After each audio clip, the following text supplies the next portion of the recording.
أعوذ بالله من الشيطان الرجيم بسم الله الرحمن الرحيم আসসালামু আলাইকুম। আপনি কি কুরআন ও হাদিসের ভাষা শিখতে আগ্রহী? অনারবদের আরবি ভাষা শেখার জন্য সম্পূর্ণ আরবি ভাষায় মদিনা অ্যারাবিক বুক কিতাবটি লিখেছেন ডক্টর আব্দুর রহিম রহিমাহুল্লাহ। বাংলায় এই বইটি সংকলন ও অনুবাদ করেছেন মোহাম্মদ শাহিনুর আলম এবং সম্পাদনা করেছেন মাওলানা মোহাম্মদ কামরুল হাসান। এই বইটির বৈশিষ্ট্য মূল আরবি বাক্যের উচ্চারণ সহ বাংলায় ও ইংরেজিতে অনুবাদ, প্রতিটি অধ্যায়ের আলোচিত আরবি ব্যাকরণের সহজ আলোচনা, অনুশীলনের প্রশ্নের সমাধান এবং তার উচ্চারণ বাংলায় ও ইংরেজিতে অনুবাদ। এই কিতাবটি কাদের জন্য? জেনারেল শিক্ষিত যারা কোরআন ও হাদিসের ভাষা শিখতে চান, সকল ধরনের পেশাজীবী যারা কোরআন ও হাদিসের ভাষা শিখতে আগ্রহী এবং মাদ্রাসার সকল শিক্ষার্থী যারা শুরু থেকেই আরবি শিখতে আগ্রহী। আপনার আরবি ভাষা জ্ঞানকে আরও সুন্দর, সাবলীল ও সমৃদ্ধ করতে মদিনা অ্যারাবিক বুক কিতাবটি একটি গুরুত্বপূর্ণ সহায়ক হবে ইনশাআল্লাহ। তো এই বইটি সংগ্রহের জন্য স্ক্রিনে দেওয়া নাম্বারে দ্রুত যোগাযোগ করুন। ধন্যবাদ। আসসালামু আলাইকুম ওয়া রাহমাতুল্লাহি ওয়া বারাকাতুহু। আউযু বিল্লাহি মিনাশ শাইতানির রাজীম। বিসমিল্লাহির রহমানির রহিম। রব্বিশরাহ লি সাদরি ওয়া ইয়াসসির লি আমরি ওয়াহলুল উকদাতাম মিন লিসানি ইয়াফকাহু কওলি। রব্বি জিদনি ইলমা, রব্বি জিদনি ইলমা। ধারাবাহিক ইলমুন নাহু আলোচনায় আপনাদেরকে স্বাগত জানাচ্ছি। আমি মোহাম্মদ শাহিনুর আলম। আশা করি আল্লাহর অশেষ রহমতে আপনারা ভালো আছেন। আমিও আল্লাহর রহমতে ও আপনাদের দোয়ায় ভালো আছি, আলহামদুলিল্লাহ। ইলমুন নাহু ধারাবাহিক আলোচনায় আমরা নুনের প্রকারভেদ নিয়ে আলোচনা করছিলাম। ইতিমধ্যে আমরা নুনের প্রকারভেদের 2টি পর্ব শেষ করেছি, আলহামদুলিল্লাহ। আজকে আমরা 3য় পর্ব নিয়ে আলোচনা করব ইনশাআল্লাহ। নুনের যে প্রকারটি নিয়ে আজকে আমরা আলোচনা করব সেটি হচ্ছে নুনুল ইরাব। তো নুনুল ইরাব কী জিনিস সেটি আমাদেরকে প্রথমে জানতে হবে। নুনুল ইরাব হচ্ছে সেই নুন যেই নুন দ্বারা ফেইলের ইরাব প্রকাশ পায়, অর্থাৎ মারফু, মানসুব এবং মাজরুর অবস্থা প্রকাশ করে। অর্থাৎ নুনটি থাকা বা না থাকার উপর ভিত্তি করে ফেইলের যে ইরাবটি এটি নির্ধারিত হয়। তো এই নুনুল ইরাবটি ফেইল মুদারির 7টি সিগাতে আসে। যদি নুনটি থাকে, অর্থাৎ নুনটি যদি যুক্ত অবস্থায় থাকে তাহলে সেই অবস্থাকে বলা হয় হচ্ছে মারফু অবস্থা। আর যদি নুনটি পড়ে যায়, অর্থাৎ নুনটি যদি না থাকে, তাহলে সেই অবস্থাকে হয় মাজরুর অবস্থা বলা হয় অথবা মানসুব অবস্থা বলা হয়। মারফু অবস্থায় নুনটি থাকে আর একে বলা হয় সুবুতি নুন, আর মাজরুর এবং মানসুব অবস্থায় এই নুনটি পড়ে যায় এবং একে বলা হয় হাসবে নুন। তো এই যে নুনের যে প্রকারটি নুনুল ইরাব, এই নুনুল ইরাব আমরা জানলাম যে ফেইল মুদারির 7টি সিগাতে আসে এবং সেই সিগাগুলো কি কি সেটি আমরা দেখি। এটি দেখার জন্য আমাদেরকে বোর্ডে যেতে হবে। তো আমি এখানে যে 7টি সিগা, এই 7টি সিগা আমি এখানে উল্লেখ করেছি। প্রথম সিগাটি হচ্ছে তাসনিয়া মুজাক্কার গায়েবের সিগা, তাসনিয়া মুজাক্কার গায়েবের সিগা, এবং এটি মারফু অবস্থায় ফেইল মুদারি যে তাসনিয়া মুজাক্কার গায়েবের যে সিগাটি রয়েছে সেটি হচ্ছে ইয়াফআলানি, ইয়াফআলানি। এটি হচ্ছে মারফু অবস্থায়। এই যে নুন, এই নুনটি হচ্ছে নুনুল ইরাব, অর্থাৎ এই নুনটি থাকার মাধ্যমে, অর্থাৎ সুবুতি নুন, অর্থাৎ নুনটি থাকার মাধ্যমে এটি এই ফেইলের এই সিগাটির মারফু অবস্থা প্রকাশ করেছে। এবং এই সিগাটির মানসুব এবং মাজরুর অবস্থা কি হচ্ছে, এই যে নুনটি, এই নুনটি পড়ে যাচ্ছে, তখন এটি হয়ে যাচ্ছে ইয়াফআলা, ইয়াফআলা, অর্থাৎ এই নুনটি পড়ে গেছে এবং একে বলা হচ্ছে হাসবে নুন, অর্থাৎ নুন হজফ হওয়ার মাধ্যমে এটি মানসুব বা মাজরুর হয়েছে।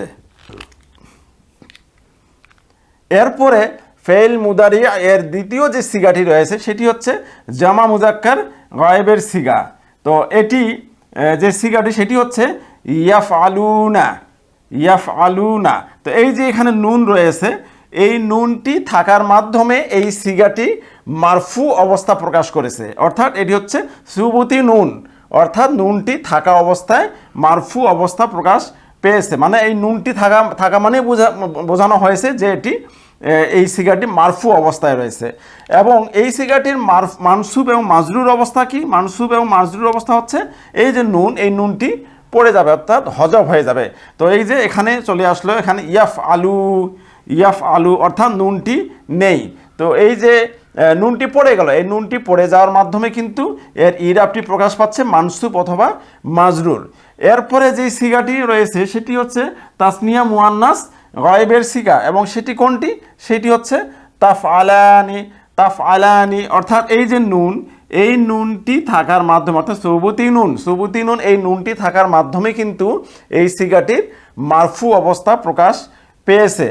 এরপরে মানসুব এবং মাজরুরের যে অবস্থাটি সেটি হচ্ছে এই নুনটি পড়ে যাওয়ার মাধ্যমে, সেটি হচ্ছে তাফআলা।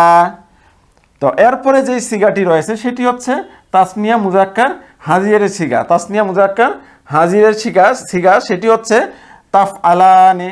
তো এই যে নুন, এই নুনটি থাকার মাধ্যমে কিন্তু এই তাফআলানি এটি মারফু অবস্থা প্রকাশ পেয়েছে। আর এর যে মানসুব এবং মাজরুর অবস্থা সেটি হচ্ছে তাফআলা। তো এইগুলো আমরা মনে রাখবো, নিশ্চয়ই আপনারা জানেন, তারপরও এগুলো আপনারা প্র্যাকটিস করবেন, প্র্যাকটিস করলে এগুলো আরও আয়ত্তে চলে আসবে ইনশাল্লাহ। এরপরে জমা মুজাক্কার হাজিরের সিগা। জমা মুজাক্কার হাজির যেটি হচ্ছে সেটি তাফআলুনা। তো এই যে নুন তাফআলুনা, এই নুনটি হচ্ছে থাকার মাধ্যমে মারফু অবস্থা প্রকাশ পেয়েছে। আর মানসুব এবং মাজরুর অবস্থা প্রকাশ পেয়েছে এই নুন পড়ে যাওয়ার মাধ্যমে, অর্থাৎ তাফআলু। এরপরে ওয়াহেদ মুয়ান্নাস হাদিরের সিগা। ওয়াহেদ মুয়ান্নাস হাদিরের সিগা হচ্ছে তাফআলিনা। তো এই যে নুন, এই নুন থাকার মাধ্যমে মারফু অবস্থা প্রকাশ পেয়েছে, এবং এই নুন পড়ে যাওয়ার মাধ্যমে মানসুব এবং মাজরুর অবস্থা প্রকাশ পেয়েছে, এবং সেটি হচ্ছে তাফআলি। এরপরে তাসনিয়া মুয়ান্নাস হাজিরের সিগা, এটি হচ্ছে তাফআলানে। তো তাফআলানে এর নুন থাকার মাধ্যমে মারফু অবস্থা প্রকাশ পেয়েছে, আর মানসুব মাজরুর অবস্থায় নুন পড়ে গেছে, অর্থাৎ হজফে নুন হয়েছে। তো এটি হচ্ছে তাফআলা। তো এই ছিল নুনুল ইরাব। তো আমরা এরপরে যে প্রকারটি রয়েছে সেটি নিয়ে আলোচনা করব ইনশাআল্লাহ। এবার যে নুনটি নিয়ে আমরা আলোচনা করব সেটি হচ্ছে জামা মুজাক্কার সালিমের যে নুন সেটি, এটিকে বলা হচ্ছে নুনুল জামইল মুজাক্কার সালিমি, অর্থাৎ জামা মুজাক্কার সালিমের যে নুনটি সেটি নিয়ে আমরা এখন আলোচনা করব। তো জামা মুজাক্কার সালিম, তো জামা মুজাক্কার সালিম কি সেটি আমরা নিশ্চয়ই জানি, এবং এটি নিয়ে এখানে আলোচনা করলে আসলে ভিডিও দীর্ঘায়িত হবে, আপনারা এটি দেখে নেবেন। তো আমরা একটি আরবি শব্দ নেই, সেটি হচ্ছে মুসলিমুন। মুসলিমুন অর্থাৎ একজন মুসলিম, একজন মুসলিম। তো এই মুসলিমুনকে যখন আমরা বহুবচন করব, এর বহুবচনটি হবে এভাবে,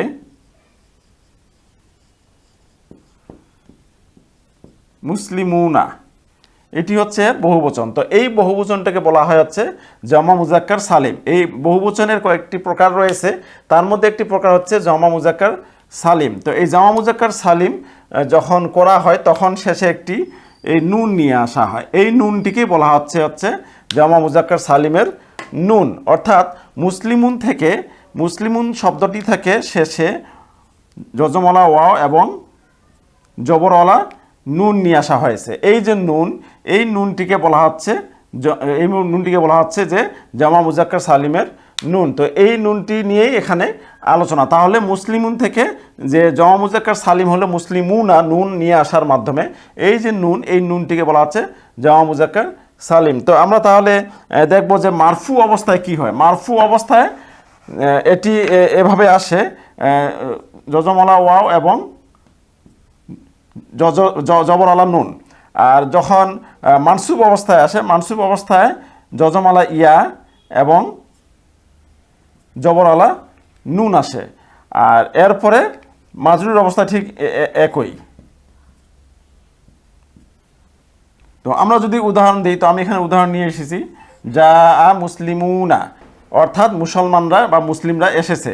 তো এই যে এখানে যজমলা ও এবং জবর আলা নুন, এটি দিয়ে কিন্তু মারফু অবস্থা প্রকাশ করেছে, এটি মারফু অবস্থায় রয়েছে, সেটি এখানে এটি দ্বারা প্রকাশ পেয়েছে।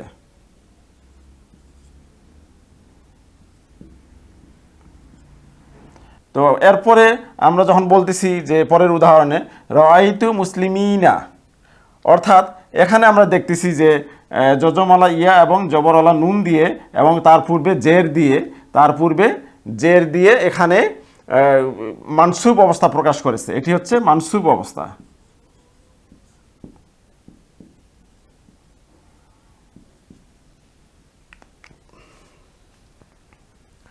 এরপরে মাজরুর অবস্থা কিভাবে প্রকাশিত হয়েছে সেটি হচ্ছে আমি পরের উদাহরণ নিয়ে এসেছি, মারারতুবি মুসলিমিনা, অর্থাৎ এখানে আমরা দেখতেছি যে ঠিক একই, যে পূর্বে জের এবং যজমওয়ালা ইয়া এবং জবরওয়ালা নুন দিয়ে এখানে মাজরুর অবস্থা প্রকাশ পেয়েছে। তাহলে আমরা কি দেখলাম, নুনুল জামঈ মুজাক্কারি সালিম, অর্থাৎ জমা মুজাক্কার সালিমের যে নুন, সেই নুনটি এখানে আমরা আলোচনা করলাম। তো এরপর আমরা পরবর্তী নুন নিয়ে আলোচনা করব। এবার আমরা যে নুনটি নিয়ে আলোচনা করব সেটি হচ্ছে নুনুল জামঈ মুয়ান্নাসি। নুনুল জামঈ মুয়ান্নাসি, এটিকে নুনে নিসবাও বলা হয়, এটিকে নুনে নিসবাও বলা হয়। তো এটি কোন নুন? এটি হচ্ছে যে জামা মুয়ান্নাসের যে নুনটি রয়েছে, ফেইল মুজারির যে দুটি সিগা, তাফ আলনা আর একটা হচ্ছে ইয়াফ আলনা, এই দুটি সিগা হচ্ছে জামা মুয়ান্নাসের সিগা। তো এই সিগায় যে নুনটি রয়েছে, এই নুনটিকে বলা হচ্ছে নুনের নিসবা, অর্থাৎ জামা মুয়ান্নাসের নুন। আর ফেইল মাজিয়ের যে একটি সিগা রয়েছে সেটি হচ্ছে ফাআলনা যে নুন, এই নুনটিকে বলা হচ্ছে নুনে জামা মুয়ান্নাস বা নুনে নিসবা। তো এটি আমরা মনে রাখবো। আর এর পরবর্তীতে যে নুনটি রয়েছে সেটি হচ্ছে নুনে তাসনিয়া, অর্থাৎ দ্বিবচনের যে নুন, নুনে তাসনিয়া অর্থাৎ দ্বিবচনের যে নুন, সেই নুনটিকে বলা হচ্ছে নুনে তাসনিয়া। উদাহরণ হচ্ছে কলামানি, আর একটা হচ্ছে মুসলিমানে। এই যে নুন, এই নুনটিকে বলা হচ্ছে নুনে তাসনিয়া, অর্থাৎ দ্বিবচনের নুন। তো এই ছিল নুনের 7টি প্রকার। আমি এই 7টি প্রকার কালেকশন করছি, অর্থাৎ এই 7টি প্রকার সংগ্রহ করে আপনাদের সামনে উপস্থাপন করলাম। তো আশা করি আপনারা এই ভিডিওগুলো থেকে, নুনের যে 3টি ভিডিও আমার আপলোড দেওয়া হলো, এই 3টি ভিডিও থেকে নিশ্চয়ই আপনারা কিছু না কিছু শিখেছেন। তো আপনাদের যদি মনে হয় যে আপনারা এই ভিডিওগুলো থেকে উপকৃত হচ্ছেন, তাহলে আশা রাখবো যে আপনারা যদি আমার চ্যানেলটিতে নতুন হয়ে থাকেন তাহলে চ্যানেলটিকে সাবস্ক্রাইব করবেন আর ভিডিওগুলোতে লাইক, কমেন্ট, শেয়ার দিবেন। তো এই আশাবাদ ব্যক্ত করতেছি। তো সামনে আবারও নতুন কোনো টপিকস নিয়ে আমরা আবারও হাজির হব ইনশাআল্লাহ। তো সে পর্যন্ত আপনারা ভালো থাকবেন, সুস্থ থাকবেন। আসসালামু আলাইকুম ওয়া রাহমাতুল্লাহি ওয়া বারাকাতুহু।